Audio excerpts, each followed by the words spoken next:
ବନ୍ଧୁଗଣ, ଲିଭର ଆମ ଶରୀରର ଏକ ଗୁରୁତ୍ୱପୂର୍ଣ୍ଣ ଅଙ୍ଗ, ଯାହା କ୍ରମାଗତ ଭାବରେ ଅନେକ କାର୍ଯ୍ୟ କରିଥାଏ। ଏହା ଶରୀରରେ ହେଉଥିବା ରକ୍ତ ପ୍ରବାହରୁ ବିଷାକ୍ତ ପଦାର୍ଥକୁ ଫିଲ୍ଟର କରିଥାଏ, ମାକ୍ରୋ ଏବଂ ମାଇକ୍ରୋ ନ୍ୟୁଟ୍ରିଏଣ୍ଟସକୁ ସନ୍ତୁଳିତ କରିଥାଏ, ହରମୋନ୍ ନିୟନ୍ତ୍ରଣ କରେ। ତେବେ ଖରାପ ଖାଦ୍ୟ ଅଭ୍ୟାସ ଏବଂ ଅତ୍ୟଧିକ ମଦ୍ୟପାନ ଲିଭର ପାଇଁ ବହୁତ କ୍ଷତି ହୋଇଥାଏ।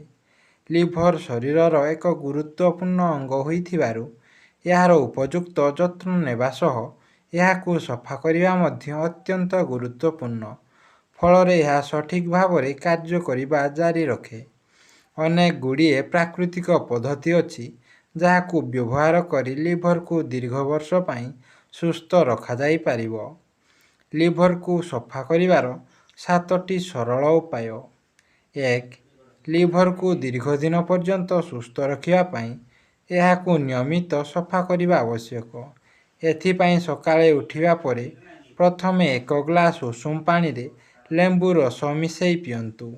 ଭିଟାମିନ୍ ସି ଭରପୁର ଥିବାରୁ ଲେମ୍ବୁ ରୋଗ ପ୍ରତିରୋଧ ଶକ୍ତି ବଢ଼ାଇଥାଏ, ଯାହା ସଂକ୍ରମଣ ଏବଂ ରୋଗ ହେବାର ଆଶଙ୍କା ମଧ୍ୟ ହ୍ରାସ କରିଥାଏ। 2. ଦିନକୁ 6ରୁ 8 ଗ୍ଲାସ ସାଧାରଣ ପାଣି ଏବଂ 2ରୁ 3 ଗ୍ଲାସ ଉଷୁମ ପାଣି ପିଅନ୍ତୁ। ଏହା ଲିଭର ଏବଂ କିଡ୍ନିକୁ ସଫା କରିଥାଏ ଏବଂ ଓଜନ ହ୍ରାସ କରିବାରେ ମଧ୍ୟ ଏହା ଅତ୍ୟନ୍ତ ପ୍ରଭାବଶାଳୀ। 3. ଖାଦ୍ୟରେ ମଇଦା ଏବଂ ଚିନିକୁ ଯଥାସମ୍ଭବ ଦୂରେଇ ରଖନ୍ତୁ। ଏହି ଖାଦ୍ୟ ହେତୁ ଲିଭରକୁ ଏହାର କାର୍ଯ୍ୟ କରିବାରେ ଅଧିକ ପରିଶ୍ରମ କରିବାକୁ ପଡ଼େ। ଆହୁରି ମଧ୍ୟ ଏହିପରି ଖାଦ୍ୟର ବ୍ୟବହାର କ୍ଷତିକାରକ ବ୍ୟାକ୍ଟେରିଆ ଅତ୍ୟଧିକ ବୃଦ୍ଧି ଘଟାଏ। 4. ଆପଣ ଯାହା ବି ଖାଦ୍ୟ ଖାଆନ୍ତୁ, ଏଥିରେ ଅତି କମରେ 40% ଫଳ ଏବଂ ପନିପରିବା ରହିବା ଉଚିତ। କଞ୍ଚା ଫଳରେ ଏନଜାଇମ୍ ଭରପୁର ଥାଏ, ଯାହା ହଜମ କରିବାରେ ସାହାଯ୍ୟ କରିଥାଏ। ଏଗୁଡ଼ିକ ଲିଭରର କ୍ଷମତାକୁ ବଢ଼ାଇ ଦେଇଥାଏ, ଯାହାଦ୍ୱାରା ଏହା ଶରୀରରୁ ସହଜରେ ବିଷାକ୍ତ ପଦାର୍ଥ ବାହାର କରିପାରେ। ଯଦି ଆପଣ ପ୍ରତିଦିନ 2ରୁ 3ଟି ଫଳ ଏବଂ ପନିପରିବା ଖାଆନ୍ତି, ତେବେ ଆପଣଙ୍କ ସ୍ୱାସ୍ଥ୍ୟ ପାଇଁ ଅନେକ ଲାଭ ମିଳିବ। 5. ନିୟମିତ ଭାବରେ ଆପଣଙ୍କ ଖାଦ୍ୟରେ ଗଜା ଜାତୀୟ ଶସ୍ୟକୁ ସାମିଲ କରନ୍ତୁ। ଏଥିପାଇଁ ମୁଗ, ବୁଟ, ମଟର ଆଦି ଗଜା କରି ଖାଆନ୍ତୁ।